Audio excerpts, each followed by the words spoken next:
And welcome, everyone, to the latest installment of Magic Insiders. Dante Marchitelli and Jake Chapman here with you. The Orlando Magic are back at it tonight. They're going to host the Cleveland Cavaliers. This is the third of 4 meetings, and the only local broadcast that you will have here tonight will be with this man, Jake Chapman, on 96.9 The Game. So 96.9 FM or 740 AM. Otherwise, it's going to be televised on TNT, so no local telecast. So how does that feel? If you want any kind of local flavor, now you will have Stan Van Gundy on the broadcast for TNT. So there is some local broadcast, but there is some local ties. But if you want the local flavor, you got to tune in to Jake Chapman, who I believe will have Terrence Ross with you tonight. Yes, Terrence Ross, as of now, will be alongside tonight, so I can't wait for that. What does that mean? It's a whole lot of fun. You never quite know. It's a 7:30 start. You never know about any of us. Throwing everybody's day off. No, it should be a lot of fun. 7 o'clock, we'll have the pregame show with Brandon Kravitz. 7:30, Terrence and I will take you through what should be an awesome game and should be an awesome atmosphere. It's been a great year, obviously.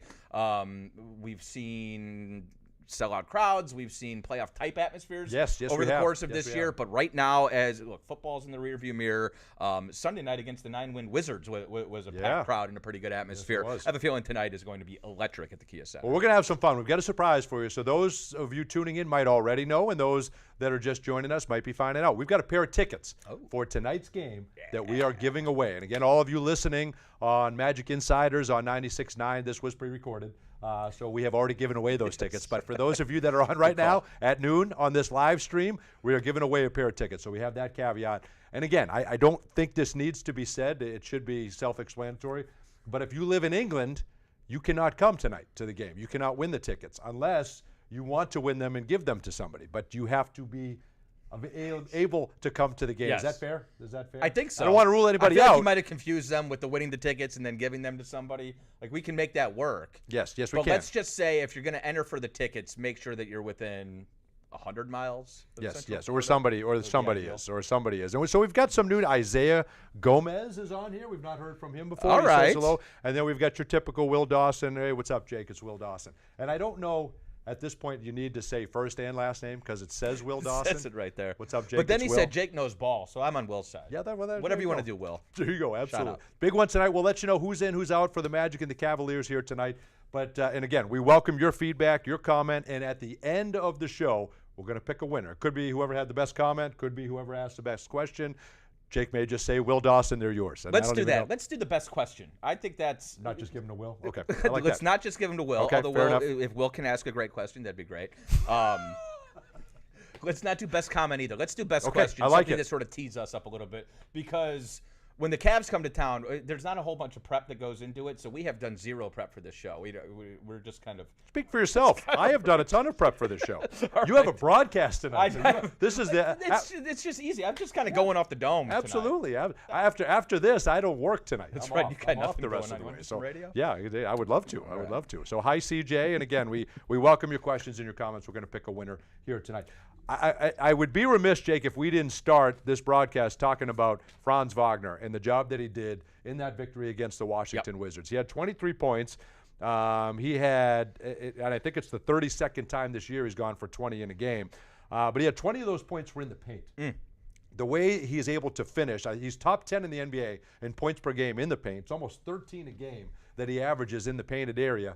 And I think we look at what he did last year against the Cleveland Cavaliers, right? I remember all the comments after the series against the team that we're playing tonight, the playoffs that he had, and we remember, he was frustrated as anybody. Sure. First of all, with losing in 7, the whole team was frustrated. He was upset about his 1 for 15. I think way too many people have held on to that. You have to look at what he did. He averaged 19 points a game. He averaged 6 rebounds. He averaged 4 assists. He put up the exact same numbers that he did during the season in that series. He had 2 30-point performances in that series against the Cleveland Cavaliers. Yes. He was 1 layup away from stealing that Game 6, right? That Game 5 there in Cleveland before he came back and won Game 6. So, yes, he was frustrated with the final game, but in no way, my point being, Jake, in no way does that or should that define Franz Wagner and the phenomenal series that he had, the phenomenal year he had last year, and the career all-star year that he's having this year. He's the leading scorer on this team. He has taken that game and used it as motivation and fuel, and I think that'll happen again here tonight. Yeah, in no way should any sort of those struggles identify or be what we think of when we think of Franz Wagner. In the same way that Paulo's struggles over the course of the last 2 weeks or 2 weeks prior to the last couple games shouldn't be what we identify with Paulo Banchero's career up to this point. Exactly right. We're talking about very small doses. And yes, Game 7 last year was not Franz's best moment, but anything you point to for his struggles last year, shooting the ball from the perimeter or whatever, I throw all that stuff out the window. Remember all of last year it was, well, he spent too much time with the German national team in the FIBA World Cup, and he's tired. He was in the Olympics last year, and he looked pretty good in November, and he still looks pretty good at this point. So I think, I was asked yesterday what was the cause of the big jump for Franz Wagner this year. I think being more comfortable with his perimeter jumper has helped. He's up about 2 or 3 percentage points than he was last season, and that opens everything up. But Franz can score in a phone booth, right? He can score with 5 defenders locked in on him because he's so good with his footwork and with his angles, and he has come back and hit the ground running. I think there's been an adjustment period as we've gotten healthy with everybody else, and some guys are learning to play together. I think there's, obviously spacing issues on the floor with our team because we're not a good perimeter jump shooting team, but Franz is just playing through all of that, and he has all season long. And the other part is between Franz and Paulo, you're seeing the last couple of games, those two kind of unlock, and Coach Mosley deserves credit for this, the two-man game with each other, setting screens for each other. Paulo's setting screens for Cole. We're trying different things offensively to try to get those guys in their spots. But, I mentioned this yesterday. Brandon Bass said the other night he loves the chemistry between those two guys. Right. It's not your turn, my turn basketball. They play together. They're still learning to play together. They're still very young. And I think they're both still sort of discovering how good they can be, both individually and together. But I think the spirit between those two guys, even with some struggles over the course of the last couple of weeks, has been phenomenal. And you want a Franz Wagner on your team in those tough moments. He's been awesome. Absolutely. Yeah, I think that's well said, well stated. And we do love the chemistry. That's one thing that's hard to do because you could easily go back and forth, my turn, your turn, but they don't do that. It's the best play, and they're both very cerebral with the way they play. I like this from Duval. He has balled out since returning. Let's get your comments and your questions. And again, we're giving away a pair of tickets. Magic Cavs tonight. This is the best record in the NBA. The Cleveland Cavaliers come in tonight, and you have a chance to go and watch your Orlando Magic. So we'll give those away there at the end. El Magico is on. That is huge. El Magico is a big Orlando Magic fan. CJ, and again, this is a question we've gotten, and we'll get to it here right now, but when is Jalen Suggs coming back? We've not had Jalen Suggs for 22 of the last 23 games. I think tonight will be his 13th consecutive game that he's missed with that thigh contusion. And again, we don't know. We just don't know. It's kind of a day-to-day thing, and hopefully he can start to ramp up and do more. At some point, conditioning is going to be an issue. He's got to get his conditioning here up. But let's look at the injury report here tonight. For the Cleveland Cavaliers, Amani Bates is out. Darius Garland is questionable. Now, that's interesting. Darius Garland, the all-star, that's a guy that's hurt the Orlando Magic in his career. He is questionable with the left hip contusion. We don't know if he'll be able to go. J.T. Thor is out, and Luke Travers is out. For the Orlando Magic, no Mac McClung, no Ethan Thompson, no Mo Wagner. That's no surprise. And no Jalen Suggs, again, here tonight. At some point, you got to get the guy back. And we are not going to be completely whole unless we have Jalen Suggs back. That's the huge. He's just such a huge piece of this thing. So we need him, but we don't have any extra insight. So we don't know how close he is or when we can expect him back. But we know that we need him, and we got to have Jalen Suggs to be the team that we want to be. We've only been healthy for 6 games for 92 minutes. Those 3 have played together on the floor. We've got to get him back to make a run, and if it's not tonight, hopefully it's soon. 6 games, and 5 of them were at the beginning of the season. Yes. I mean, Anthony Black's a different player. Cole Anthony's a different player. Wendell, Tristan. The team has sort of forged an identity without knowing what the 3 best players on the floor looks like. And Jalen came back for that Detroit game, and not shockingly, one of the best wins in calendar year 2025, even though he only played, 17 minutes in that game before he went down with the thigh. So we have no idea what our team at full strength right now looks like. And, I think the silver lining is you've got guys like Cole, like Anthony Black, who are taking advantage of the opportunities they're getting right now, and hopefully they'll be better off for it in the long run. But we know what Jalen means defensively. Obviously, that leaps off the screen. How about shooting the ball? Like, he's one of our best three-point shooters, especially spotting up. And then you also talk about the spirit, the juice, the energy. You mentioned yesterday Mo Wagner sort of lit into them from the bench at the beginning of the third quarter last night, asking for some juice. When Jalen's out there, oftentimes you don't need Mo asking for the juice. He is, and when Mo's out there, you don't providing the juice. Exactly. We are without our two biggest juice providers right now, Dante, and that is an issue. Yes, this is true. This is true. Did you ever think you'd be saying that in NBA terms? Actually, yeah, kind of. You did. They do bring the juice, but we won't have either of those guys tonight, unfortunately. We've got much more coming your way on Magic Insiders, presented by International Diamond Center. Cheer on the Magic during back-to-back city nights at the Kia Center. You can see the team battle the Toronto Raptors. That's coming on Sunday, March 2nd, and Tuesday, March 4th. Reserve your seats today at OrlandoMagic.com and get ready to celebrate a kingdom on the rise with us. 10 minutes left, and we're giving away a pair of tickets to the Magic and the Cavs tonight. Love these comments. We're going to address them all when we return to Magic Insiders here in a moment.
And welcome back, everyone. Good to have you with us. It is Magic Insiders, presented by International Diamond Center. Dante Marcatelli and Jake Chapman here with you. Again, we're 10 minutes away. We're giving away a pair of tickets to Magic and the Cleveland Cavaliers. Do we have a front runner, a leader in the clubhouse? There's still time for everybody. There is still time for everybody, so make sure you get them in if you're following along on the stream. On YouTube. Comments flying in. Duval, T87, says, I do want Jet to play more. He needs the experience, and that's kind of tricky right now. It feels like Jet is starting to put the minutes together, the positive performances together when he's out there, but you want to make sure Gary Harris is ready come the postseason.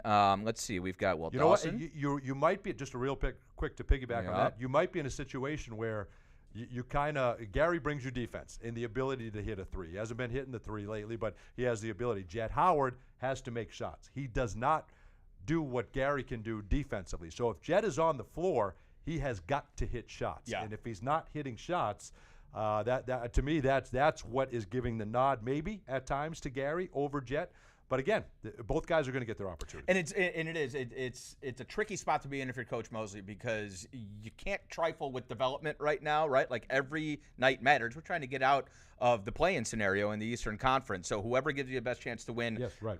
That stint within that game is who you need to go with. And I do think both those guys will see considerable minutes the rest of the way. Jay Curve says, let's go, ticket giveaway. Listen up, everybody. We need all Magic fans in attendance. Get the Cavs up out of here Jay tonight. Curve always has our back. 6-man, got to provide the juice. We're lacking with Mo and Jalen out. That's a good point. We could have the 6-man bring the juice tonight. That would be ideal. That's right. Within the building. Extra. That'd be great.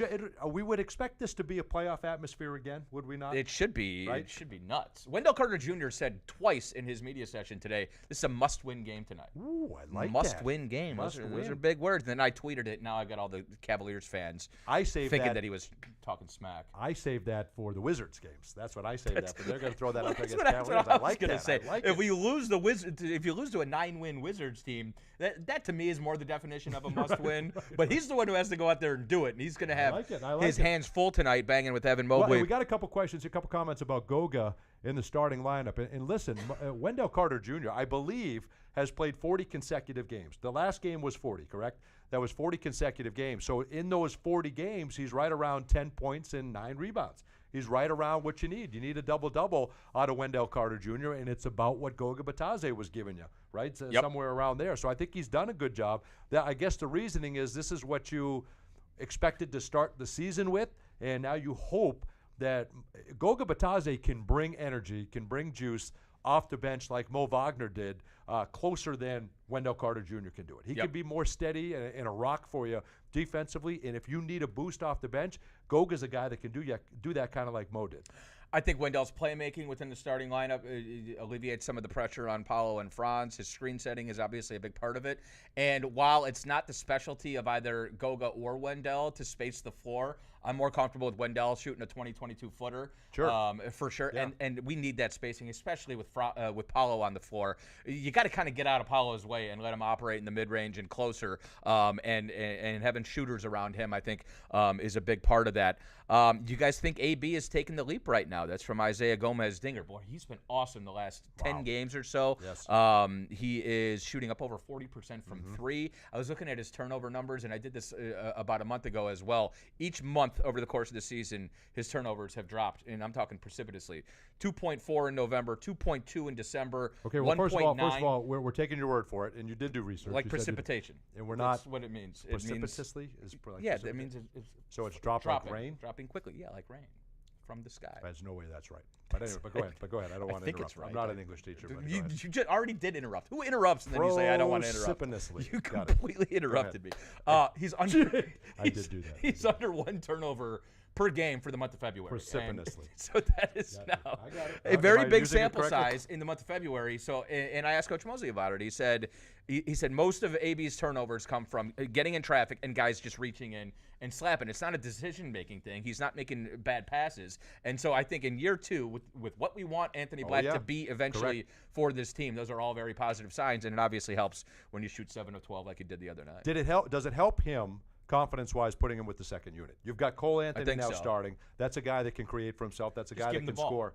He just now has the ball in his hands constantly. Absolutely. I like that. And speaking of which, by the way, not to get off track, but we've got how about Markelle Fultz played last night? Yeah. Was that great to see Markelle Fultz? I know all you Magic fans, big Markelle Fultz fans. To see him back with the Sacramento Kings. Did you see him dunk it down the other night? He got up the other night and Markelle. Yammed one.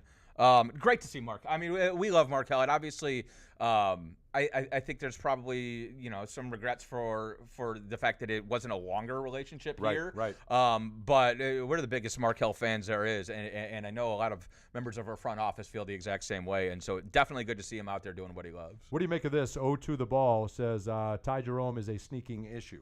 I mean, does he think he means sneaky? Sneaking anymore? Is he sneaking or sneaky? Yeah, probably sneaky. Sneaky, but maybe he's sneaking around like T.J. McConnell, sneaking in and grabbing those inbound passes. He is a sneaking issue. He was he's very good in the last He's round. awesome. He had 23 points the other night. He filling in for Darius Garland. If we don't see Garland tonight because of that hip injury. It's going to be Ty Jerome, and talk about a success story. It's a guy who bounced around the league, right? And a G League success story, and he has been huge for them off the bench. Another conversation I had yesterday doing a Cavs podcast, I was asked to project how much money Ty Jerome is going to get in free agency. Ooh, interesting. And I'm like, I don't know. But isn't that one of the great stories? It's hard to project that. And he's got a payday coming this summer. He's got a payday coming. I mean, he's toiled in the G League overseas. I mean, he's earned his dues to get this opportunity. A bunch of 10-day contracts, two-way contracts, and he's one of the best stories in the NBA. Okay, to get a win tonight, there is no love lost between these two teams. There is no, and we got to save time for our call of the game because it's a great one.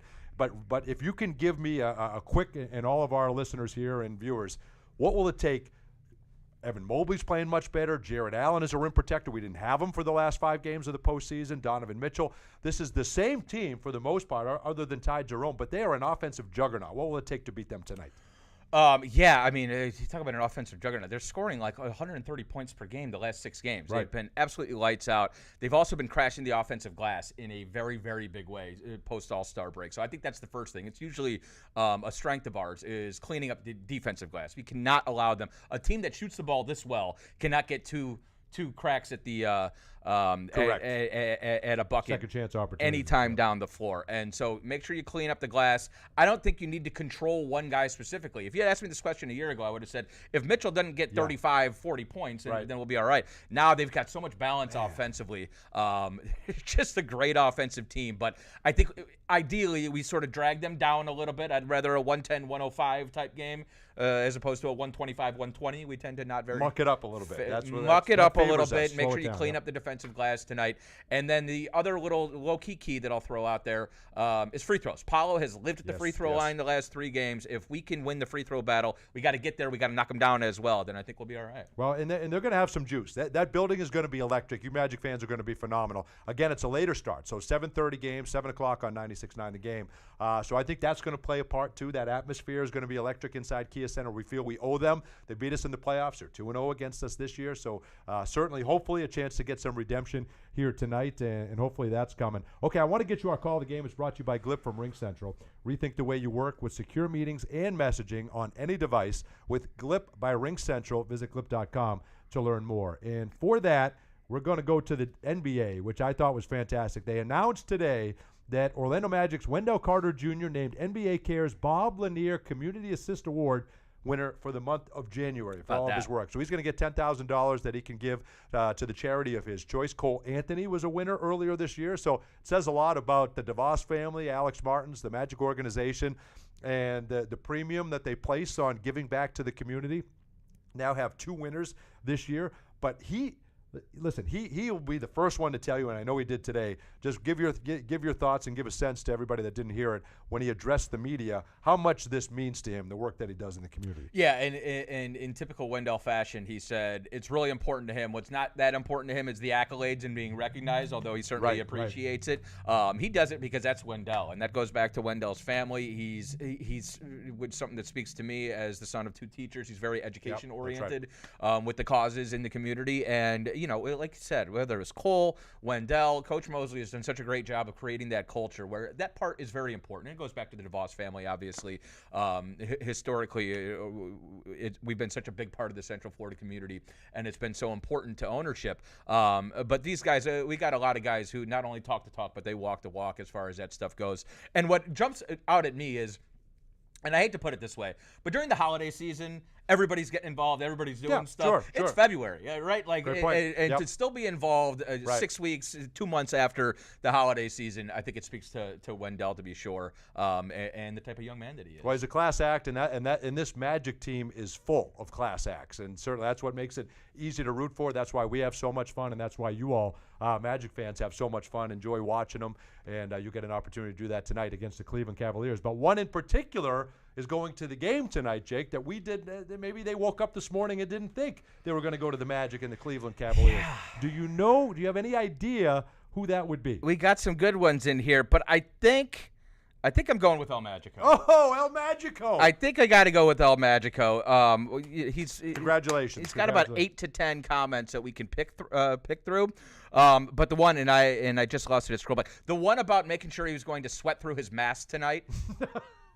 because of the energy in the building. That was the one that jumped off off the page at me, El Yes, Magico. So yes. 2 tickets for El Magico. Now we got to figure out, and I don't want to have to do this on the air. Now I got to figure out how to get a hold of him. Well, I don't think we didn't promise to deliver actually on these tickets. Okay. We just wanted to name a winner, and then no, I'm kidding. El Magico, we will contact you, and if not, you can reach out to either one of us on Twitter or on social media. Give me your We'll phone number, respond. Dante. I'm going to give yours. I know it by heart. So congratulations to El Magico, but thanks to all of you. And just so you know, Jay Curve is always a deserving recipient as well. He said he will rebound for anybody that wants to shoot free throws. He's offered that service to anybody. So I think that's good. I think that should be pointed out. And other than that, that'll do it for us precipitously on this show, on this edition of Magic It. Did I use it right there? No. Come on. That'll do it for this edition of Magic Insiders. We appreciate you all tuning in. Thanks, El Magico. Have fun tonight. Let's beat the Cavs. 7 o'clock on 96.9 The Game. Magic and the Cavaliers. Terrence Ross and Jake Chapman. That'll be a great listen. We'll talk.